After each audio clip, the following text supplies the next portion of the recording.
Listen to the 48 Hours podcast for shocking murder cases and compelling real-life dramas from one of television's most watched true crime shows. Go behind the scenes of each episode with award-winning CBS News correspondents and producers in Postmortem, a weekly deep dive. Listen to 48 Hours wherever you get your podcasts.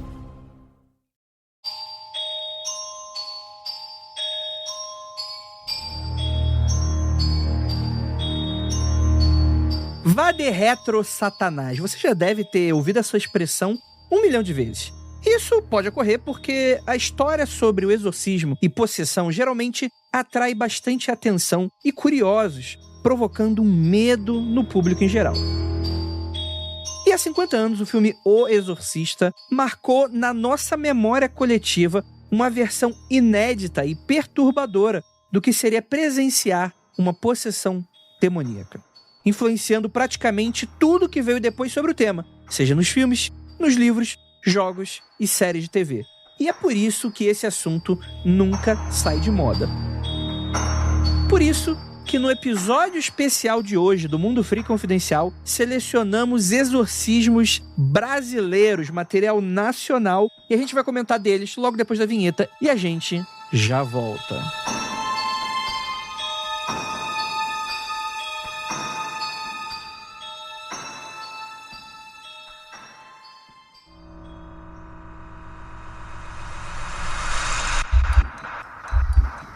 Não há nada de errado com seu áudio.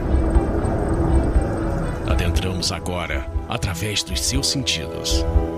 Estamos preparando você para o que vai acontecer nos próximos minutos. Além do que conhece por tempo e espaço, o contato com algo além. Não conte para ninguém e nunca olhe para trás, pois este é Mundo Freak Confidencial.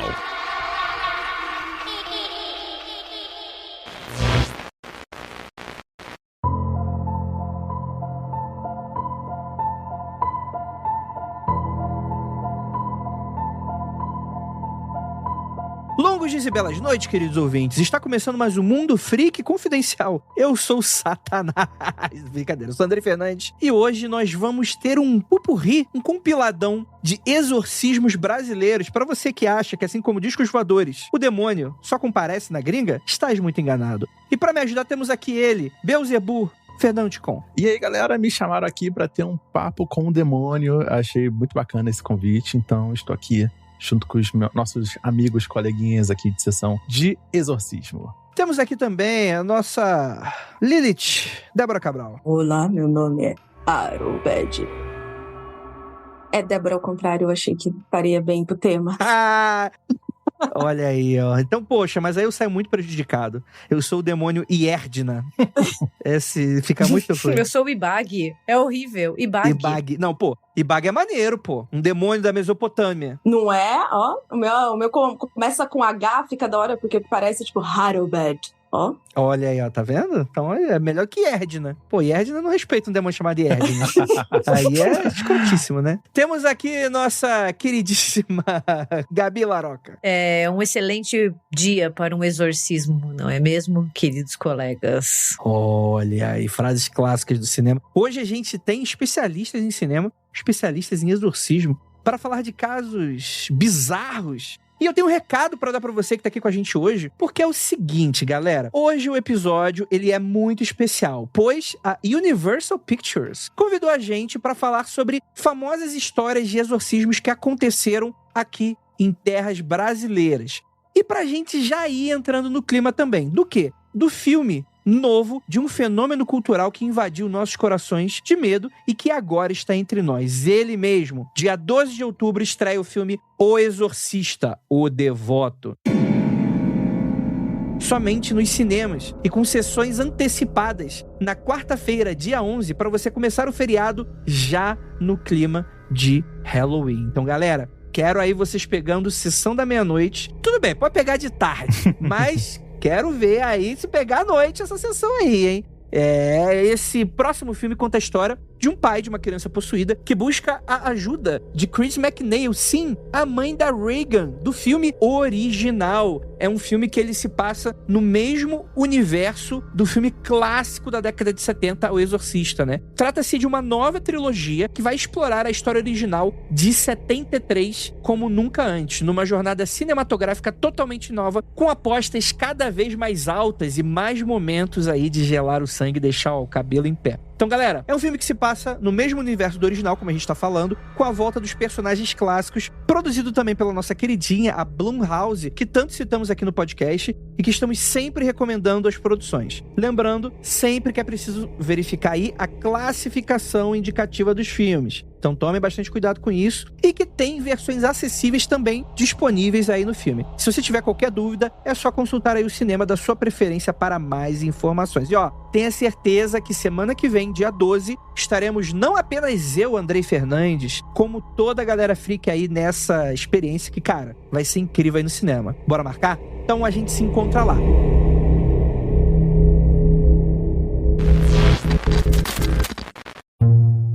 E galera, tem apenas alguns recadinhos para dar aqui, antes da gente passar para essas histórias macabrólicas. Primeiramente, continuamos com a campanha do Catarse, do financiamento coletivo do nosso próximo especial de outubro, O Ruído. E você já sabe, a gente bateu a meta de 100%, ele vai sair, é certeza. Pode cair um meteoro e aí não vai sair nada, mas enfim, financiado ele tá, né? Mas aí que tá, galera, a gente, pra não deixar essa campanha passar, vamos até meados de outubro com ela, você tem a oportunidade, caso não tenha apoiado, a apoiar, porque nós temos agora metas extras. Em breve, falarei mais sobre isso nos próximos recadinhos. E galera, corre, porque é a sua oportunidade de recompensas incríveis, né? Workshops, uma caderneta irada que a gente tá oferecendo também, e muitas outras recompensas. Ó, tem até a voz, eu mandando a mensagem de áudio pra você. Você que está sonhando aí com a minha voz, que é um pesadelo, é óbvio, né? Que é o único contexto de sonho que você vai ter com a minha voz. Eu ia falar isso. Vamos intrometer nos recadinhos alheios aqui.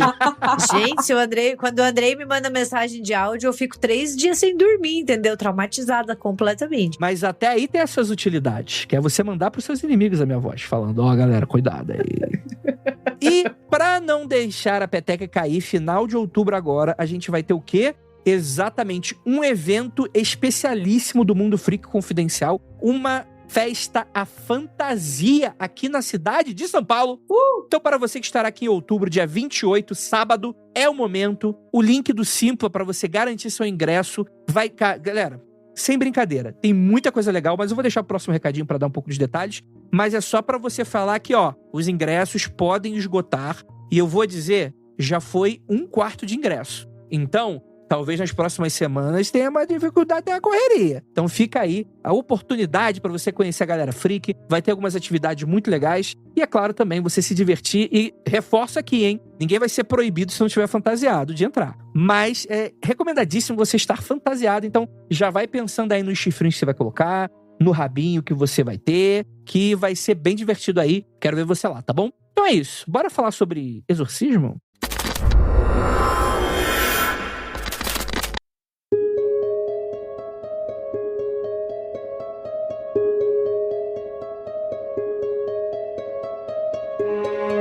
Bem, galera, possessão demoníaca. O que eu gosto da possessão? Que é o seguinte, a possessão é laica. Ela está presente em qualquer religião. Ela não faz divergências. Ela não fala, não, eu prefiro essa do que aquela. Eu só apareço nessa, mas naquela outra eu não apareço. Possessão demoníaca está presente em diversas religiões, inclusive na antiguidade. Tanto que o primeiro filme do Exorcista, o demônio possessor é Pazuzu, né? Que seria um deus mesopotâmico, enfim, dentro da visão católica da coisa toda. É interessante, né, você falar de antiguidade, porque, pegando como exemplo o próprio Exorcista, o filme de 73, a gente tem o Pazuzu, ele é um demônio, inclusive que no começo do filme ele é desenterrado, né, ali, então tem toda essa questão de uma origem na antiguidade, mas também mostra bem como esses demônios, esses seres demoníacos, dentro do cristianismo, que é o caso do Exorcista, eles vão sendo apropriados, entendeu? Então, assim, poderiam ser deuses ou outros seres místicos que, no lore cristão, digamos, eles se tornam demônios. Então, eles têm histórias muito antigas e, às vezes, eles até são amalgamados. Então, assim, são 2, 3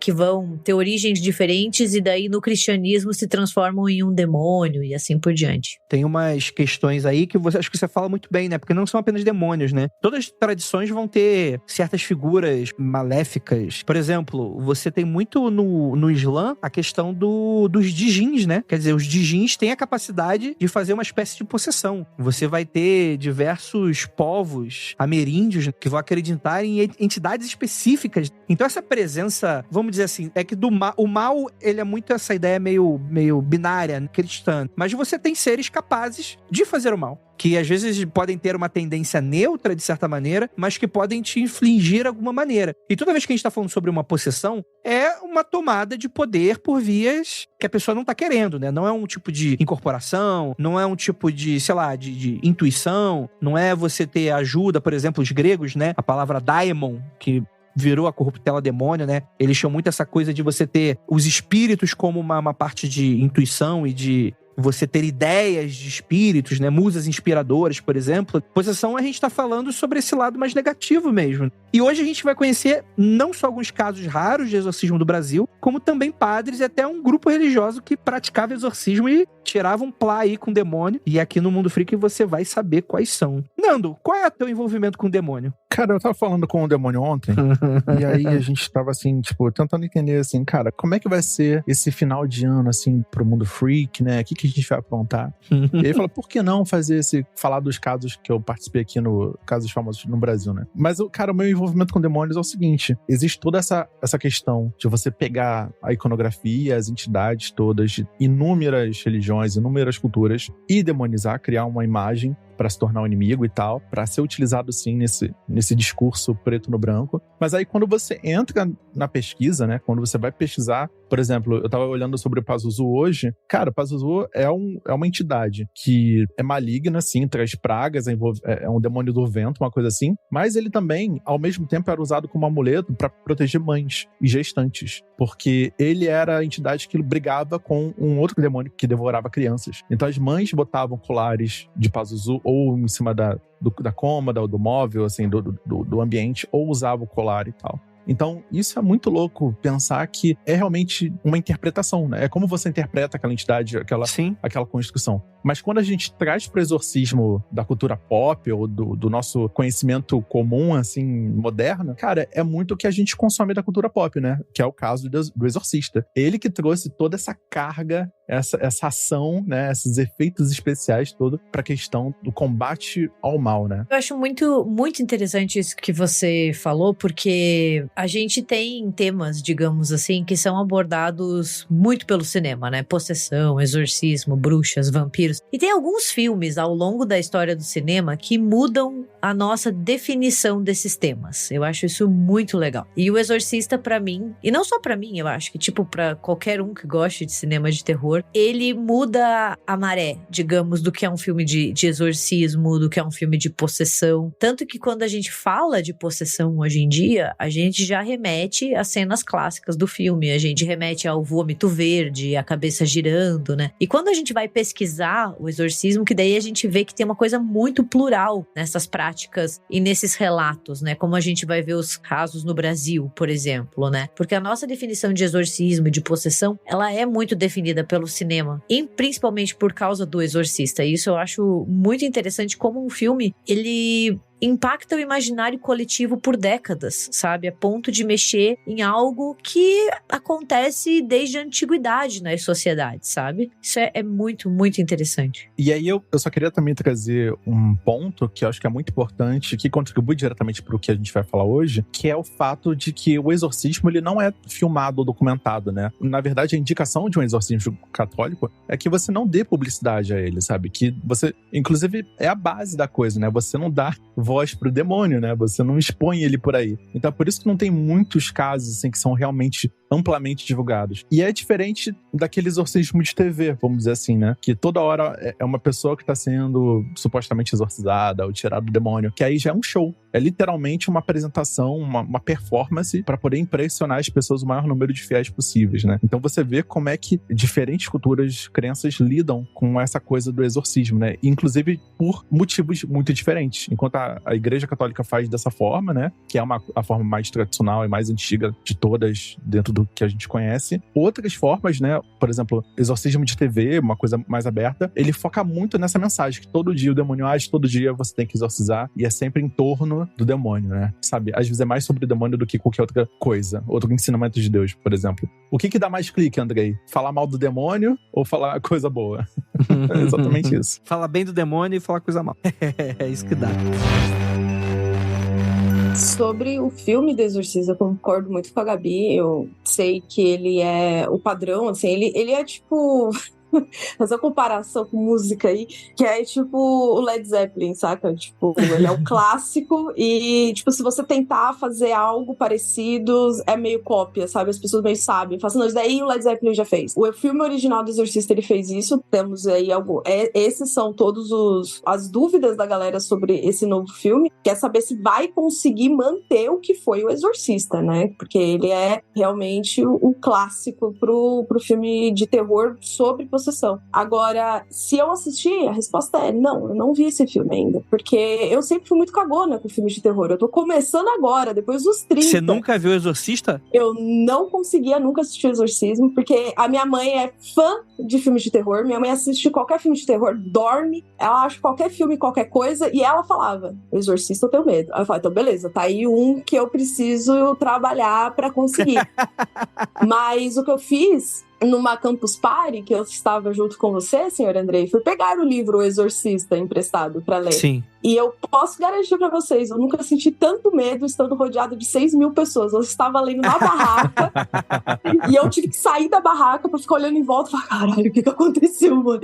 Pera, eu estou na Campus Party, não vai me acontecer, eu posso voltar a ler. Então, tipo, tá ali, assim, pra eu assistir com todo o carinho que merece, sabe? O filme é uma excelente adaptação, aliás, né? Eu fico muito brigando, assim, qual que eu prefiro mais, porque claramente tem coisas que o filme, ele acrescenta uma linguagem cinematográfica tão marcante e imprime uma identidade tão incrível, assim, e ao mesmo tempo o livro tem um desenvolvimento até mais, com algumas camadas a mais também, né? Então, assim, são duas obras excelentíssimas. Recomendo começar pelo livro, pra quem tem muito medo.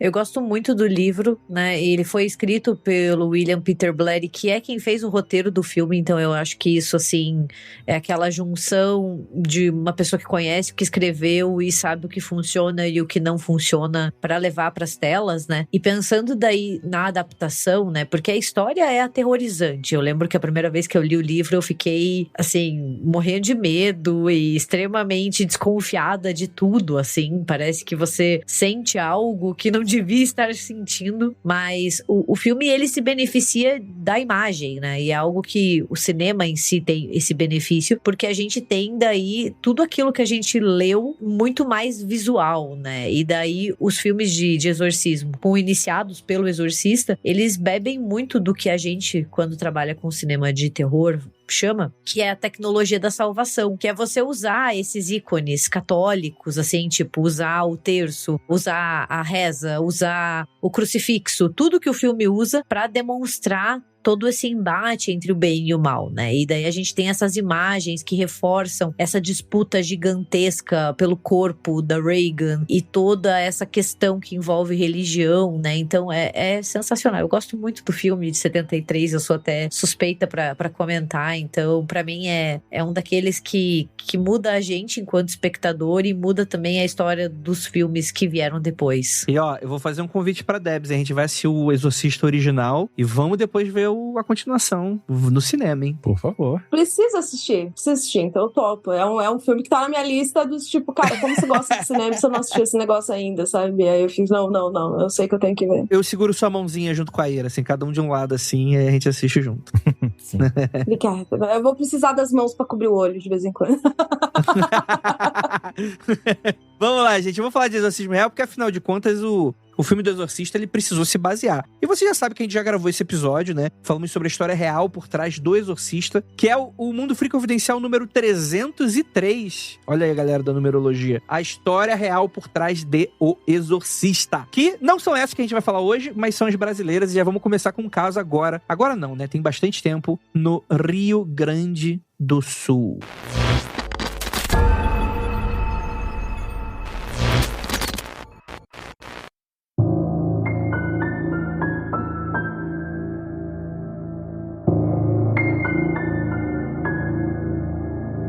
O ano era 2014 e o caso aconteceu numa zona rural na cidade interior do estado do Rio Grande do Sul, quando eventos inexplicáveis começaram a acontecer na casa de um casal com 3 filhos. Um menino de 8 anos e 2 meninas, né? Uma de 11 e outra de 15 anos. E a ideia é que os vizinhos começaram a escutar umas batidas, como se fossem socos nas paredes, e barulhos de pedras caindo sobre o telhado da casa, que depois começaram a aparecer também no interior da residência. E isso é uma história muito maluca, né? Porque o que se falava, né? Que pedras atingiam os telhados, como eu tô explicando aqui, mas algumas pedras atravessaram os telhados como se não tivesse nada e caíam dentro de casa, sem furar o telhado. Olha que loucura! Só pode ser coisa do capeta, né? Com certeza, né? Chuva de meteoro, basicamente. Assim, então, mas porra, meteoro transmaterial... Coisa doida, gente. A casa ia ficando cheia de pedra mesmo, assim. Eu lembro das imagens, assim. Sim. Caraca, como assim? As imagens eram bem impactantes, assim. E aí a família acabou buscando ajuda aí na Brigada Militar, que ficaram bastante surpresas, assim. Um fenômeno que você não tem uma explicação lógica normal, né? Vizinhos também tentavam ajudar, levando a família para ser abrigada numa escola, porém, os fenômenos continuavam dentro de casa. É um caso clássico aqui de um fenômeno poltergeist, né? Nunca mais voltava para essa casa, para essa rua. Nunca mais. Morava na rua do lado, na calçada, para não piso mais ali dentro. Eles prestaram depoimento sobre o que presenciaram, como móveis se movendo, sem ninguém tocar, utensílios que trocavam de lugar sozinhos e sumiam, né? Chuva de pedras. E o sargento de brigada, João Aquino, que estava lá, relatou o seguinte: vimos pedras sendo jogadas ou caindo em cima do telhado da casa, mas nas paredes, e o detalhe é que não quebraram as telhas. Nas paredes não ficava nenhum sinal dessas pedras. E aí, depois desses eventos inexplicáveis, pouco tempo depois, a filha mais velha do casal passou a dar indícios de que talvez ela não pudesse estar aí meio normal, né? Talvez pudesse ser um caso aí de possessão. A mãe relata que presenciou uma vez, inclusive, o demônio levando a filha pra cima da casa e ia jogando pra baixo, quebrando as telhas em seguida. É um tipo de manifestação bem violenta essa. E foi quando um produtor de vídeo local soube do acontecido e, intrigado, passou a filmar os fenômenos. E ele viu uma pedra caindo dentro de casa sem causa aparente, por exemplo, né? Ele chegou a presenciar isso em vídeo, né? E ficou impressionado com o que ele teria presenciado. E foi quando decidiram procurar aí a ajuda de um médium, né? E foi aí que o exorcismo foi conduzido pelo médium Nelson Júnior Paz, que observou que o espírito maligno, supostamente, se afastava da garota sempre que ele se aproximava. Foi então que ele teve a ideia de se afastar, permitindo que o demônio temporariamente tomasse posse do corpo dela, a fim de possibilitar a realização do exorcismo. E foi todo esse processo documentado pelo produtor de vídeo. E no final, o médium afirmou que conseguiu expulsar o demônio maligno do corpo da garota, e após a conclusão, a família optou por demolir a casa, e eles receberam assistência social no Rio Grande do Sul, apoio psicológico da Federação Espírita do Rio Grande do Sul e por aí vai, né?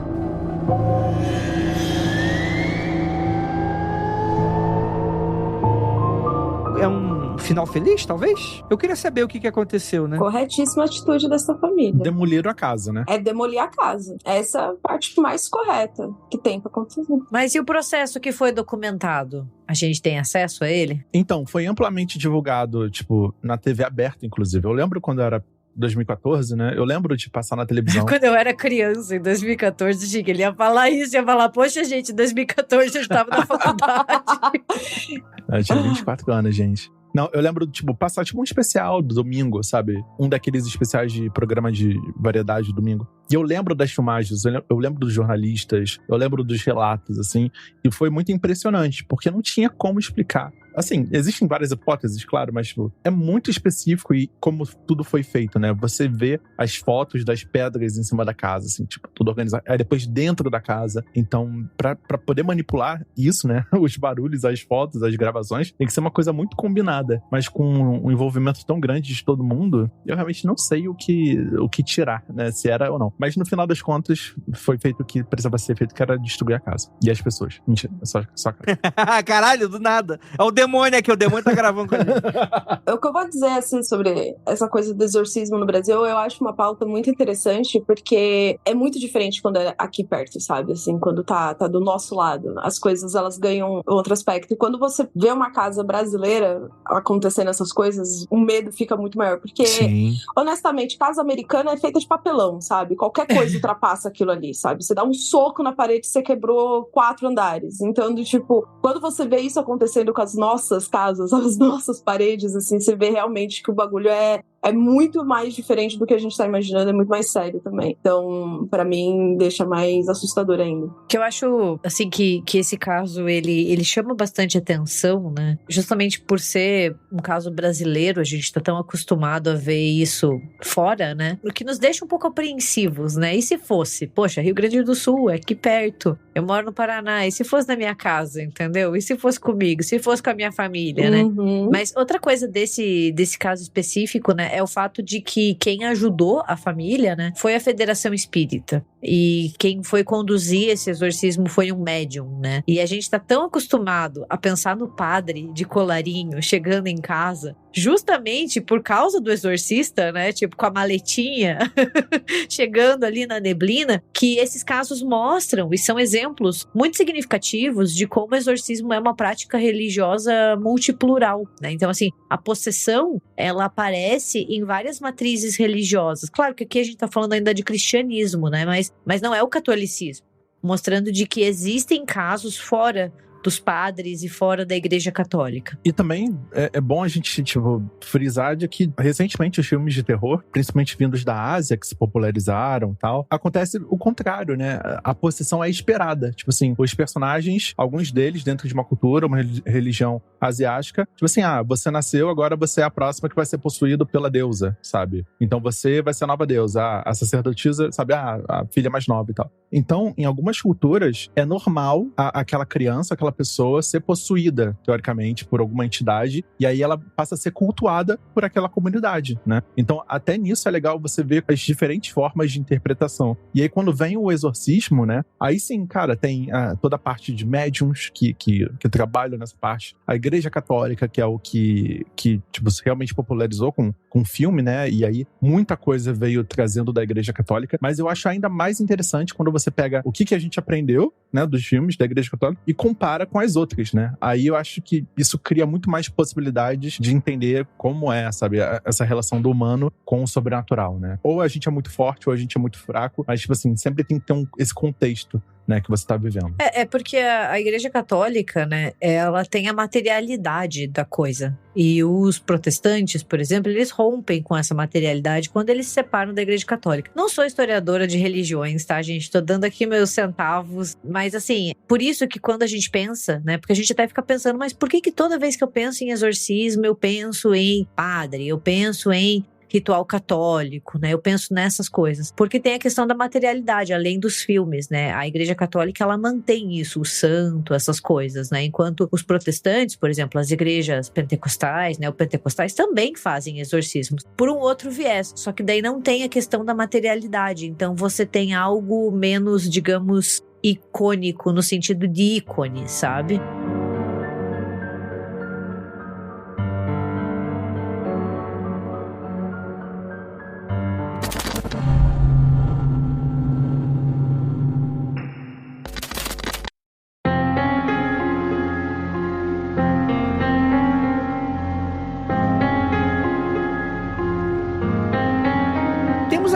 Próximo relato, que foi esse caso da dona Dercília, que teve um caso de sofrimento bizarro, assim, de 34 anos, envolvendo essa dona de casa de Goiânia e a sua família, né? O seu marido acreditava que a esposa estava possuída por um demônio devido a certos comportamentos meio agressivos e perturbadores que ela demonstrava. O demônio falava supostamente através da dona de casa, usando uma voz estranha e expressando a ideia de que ela tinha sido consagrada para ele. Porém, segundo o marido, o verdadeiro alvo do demônio era, na verdade, a filha do casal que testemunhou a experiência perturbadora de ver a mãe agindo dessa maneira. E perguntada se lembrava de alguma coisa do exorcismo, a Dercília relata o seguinte, né, a possuída.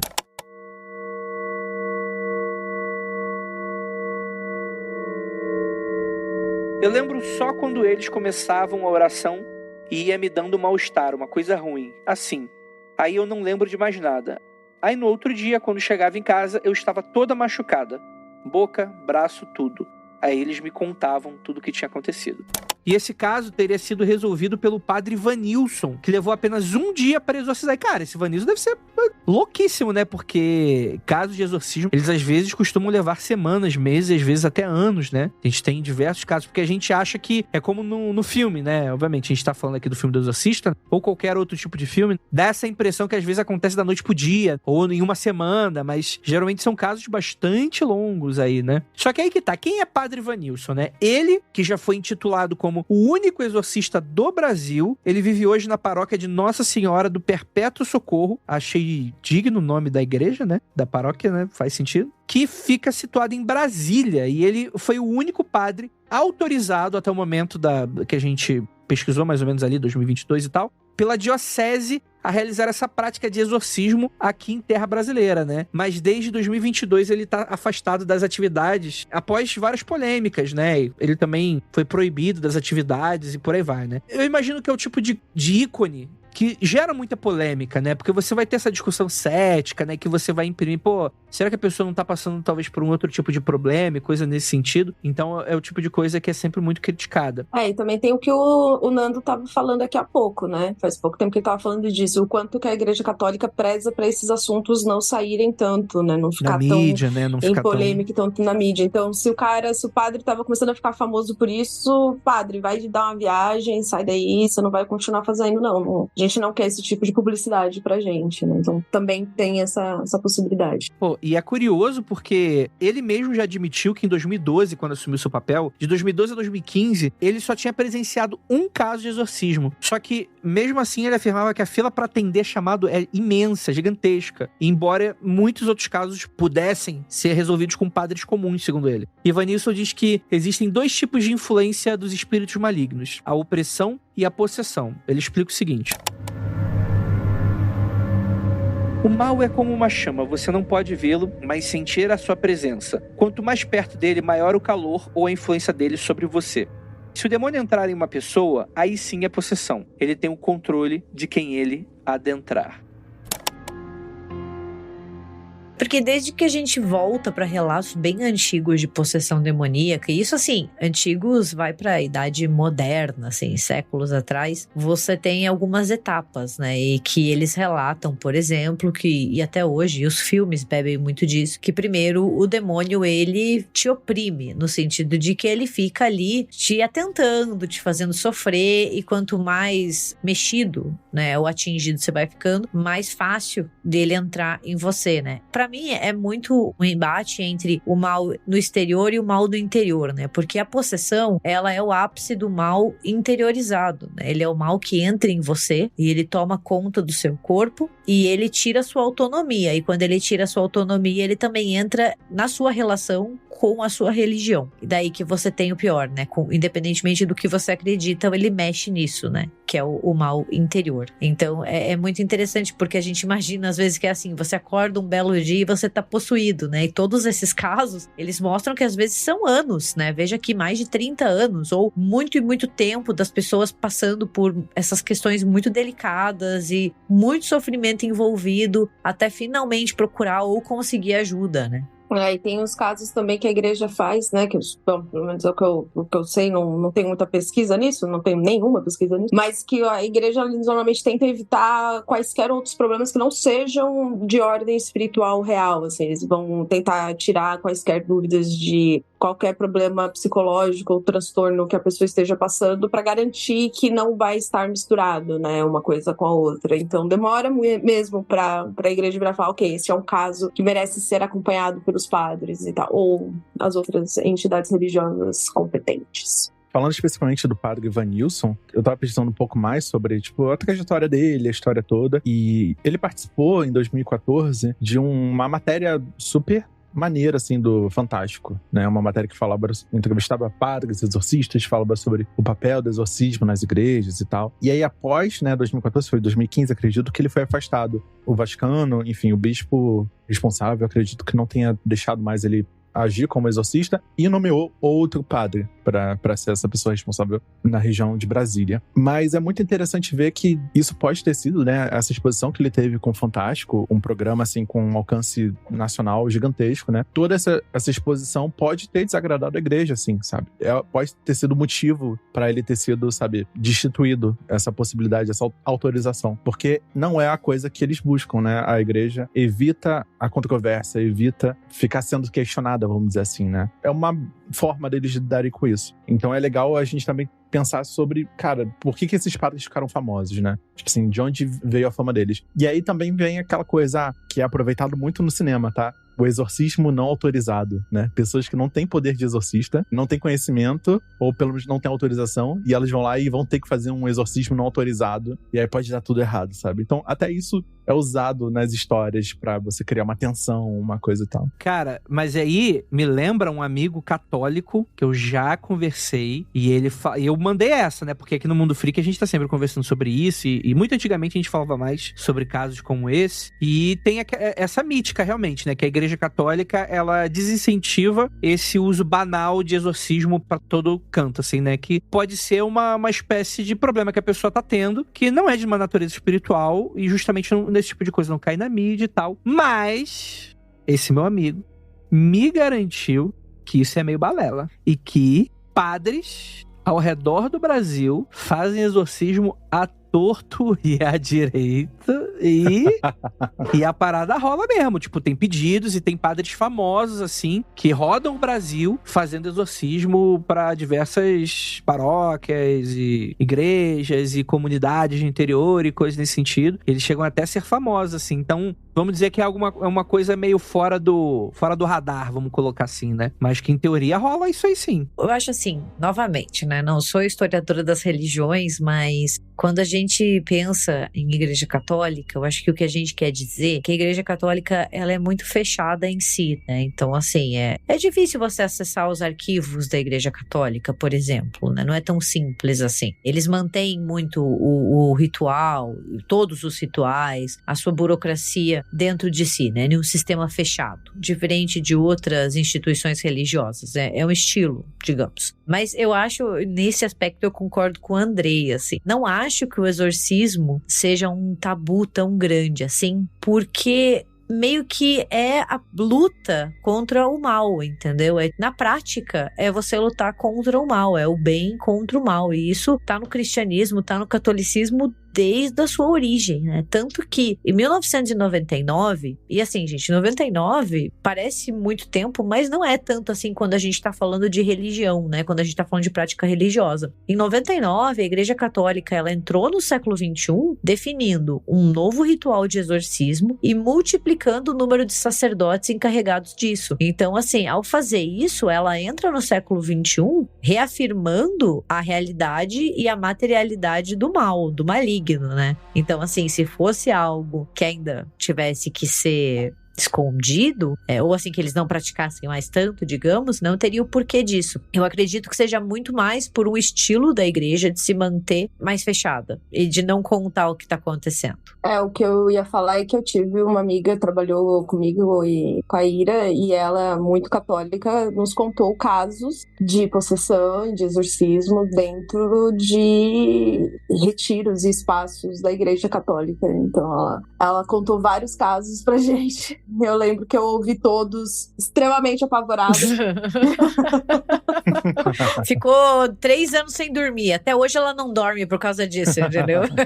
Ela contou real, assim, e você vê que, assim, o jeito de contar é um jeito do tipo, eu não quero falar isso porque eu não quero espalhar isso, mas aconteceu e eu não vou dar muitos detalhes porque eu não quero ficar espalhando esse tipo de coisa, sabe? Então, eu concordo bastante aí com a fala do Fernando também.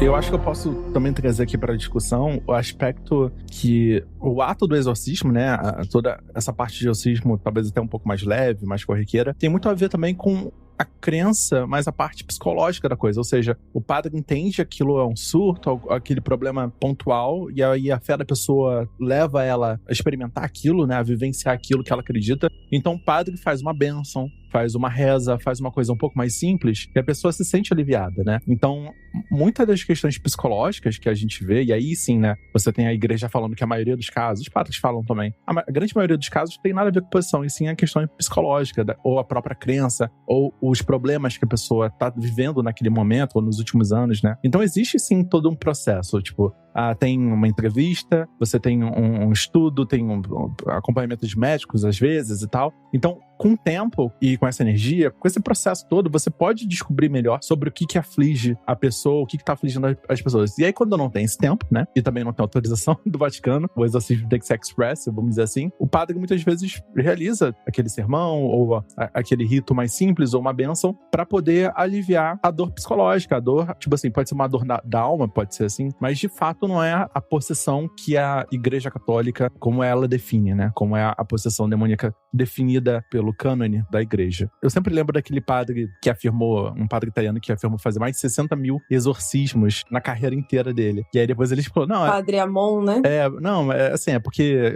toda vez que eu rezava por alguém, também eu contava com um exorcismo, sabe? Porque um exorcismo, de vez em quando, não faz mal a ninguém. Essa foi a fala dele, sabe? Então, até nisso, sabe? A gente tem que levar em consideração que tem exorcismos e exorcismos, sabe? Um exorcismo e um copo d'água não se nega a ninguém, né? Já diria o sábio, o poeta. Né? É, cara. Fazer mal não vai. Eu já diria o famoso Padre Amor.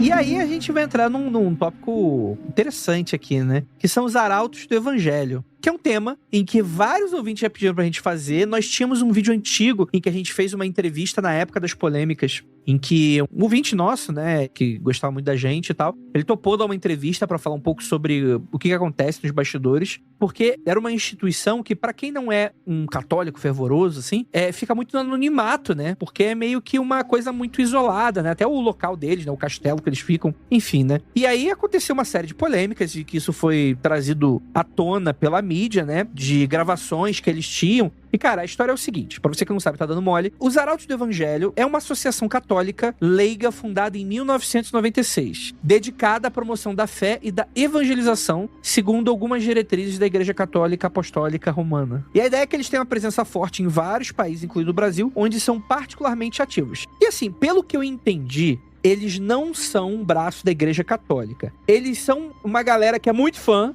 então a igreja é tipo um fã-clube. Eles são um spin-off não autorizado, entendeu? Não, porque ele é autorizado, por enquanto. Até rolar os processos que eu não sei o que rolou. Não, tudo bem, mas tipo, você sabe quando você não tá digamos assim, você não tá dentro da linha do tempo da franquia, que eles te tiram, Sim. assim, do filme, eles te colocam de lado. Sim, entendi, spin-off. É um spin-off, mas ele, assim, não tá dentro do cânone. É isso. Eu só fiquei meio curiosa com a associação leiga. Eu achei isso um termo muito esquisito. Associação Católica Leiga. Por que eles são leigos? Eles não estudam catolicismo? Eu vou colocar aqui agora. Associação Católica Leiga. Procurei Associação Leiga Significado. Baixei um PDF.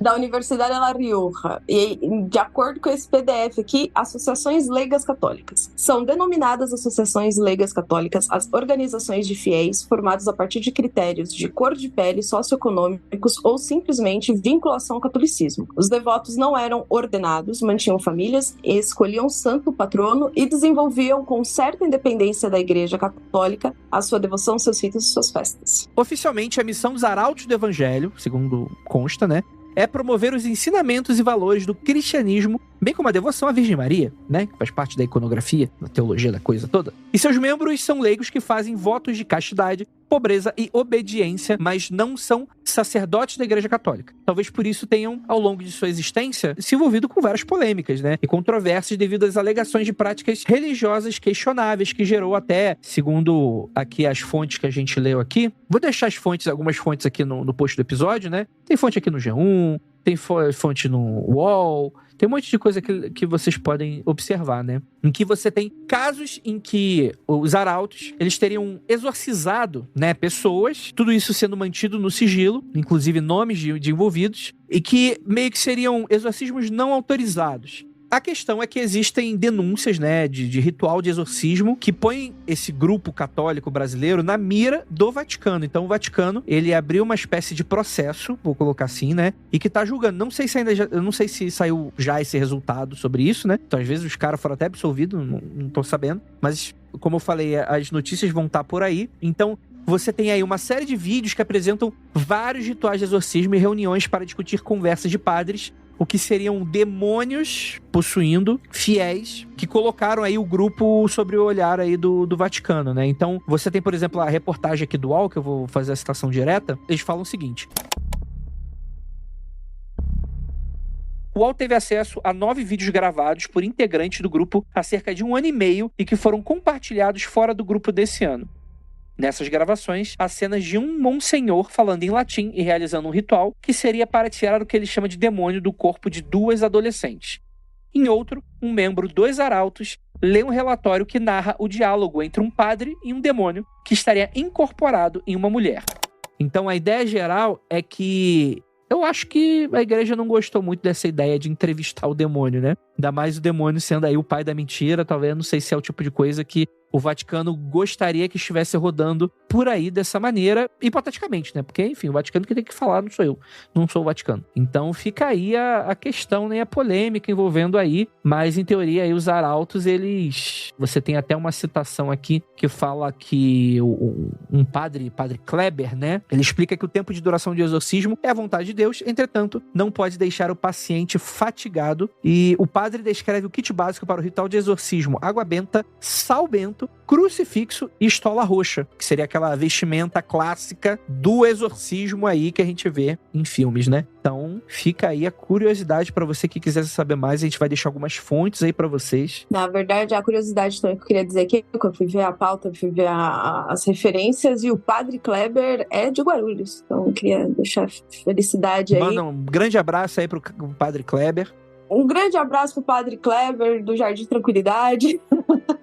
Porque a igreja é bem bonita, a igreja que ele tá lá, aparente, se ele ainda está lá, né? Essa matéria tá atualizada. Fui ler a matéria porque tá falando de 3 casos de possessão de Guarulhos, e também, novamente, a gente não tem dados, não tem informação, não tem nenhuma atualização, só o padre falando que tá fazendo a análise para saber se são exorcismos mesmo, se ele vai fazer ou não. Está validado, né? Se pode ou não fazer, né? Por aí vai, né? Especificamente do Arautos, eu acho que realmente merece um episódio, né, inteiro sobre ele, porque é muito mais próximo de um culto, vamos dizer assim, né, de manipulação da fé, de recrutamento de crianças desde os 11, 12 anos sendo aí manipuladas, criadas dentro desse dogma. E aí tem casos de assédio também no meio. Então é um tema muito pesado e bem sensível, que eu acho que merece um aprofundamento. Mas, especificamente da parte de exorcismo, de possessão, eu lembro que a maioria desses cultos, ou a maioria desses... acho que não tem outro termo além de culto mesmo, eles usam essa parte sobrenatural pra validar também. É uma das muitas formas de você validar a sua crença, né? Então você faz aquela lavagem cerebral na pessoa, e aí quando ela tá super indefesa, ela tá desestabilizada, ela tá passando por um longo processo, né, de entrar no fundo do poço, cara, ela se torna isso, né? Ela se torna aquele pensamento só pra reforçar ainda mais e repetir as crenças daquele culto, daquele grupo que tá sendo ali organizado dentro de uma crença que é super bizarra.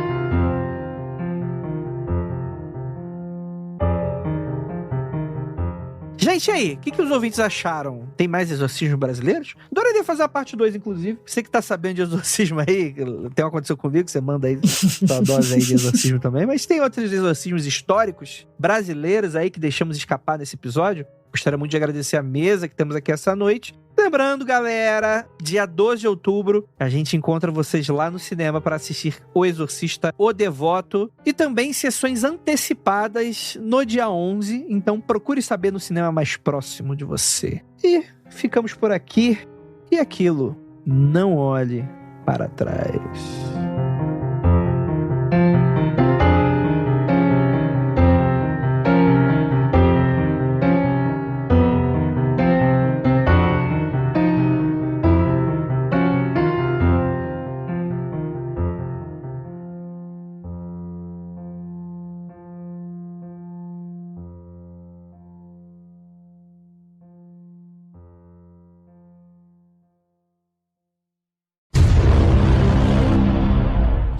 Deles logo depois da vinheta e a gente já volta.